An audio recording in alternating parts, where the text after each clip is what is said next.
ko talaga alam kung anong gusto ko. Kailangan ko pang pumunta dito sa Maynila para tuklasin yan. Di ako sure pero sige, sumali ako sa isang workshop. Lahat ng tao nakangiti, binabati ako. Di ko alam kung ginagawa ba nila yun dahil nagbayad ako. Pero sige, sinubukan ko makipagkaibigan. Di ko rin alam kung kinakaibigan nila ako dahil napipilitan sila. Kasi nga, sikat sila.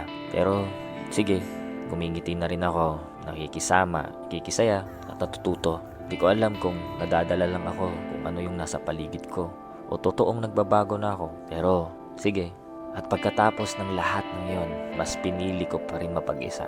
Gusto ko magdiwang, gusto ko lang uminom muna. Dahil ang totoo niyan, di ko pa rin talaga alam kung anong gusto ko. Pero kilala ko na kung sino ako. Ako si Efren, isang content creator that influence transformation.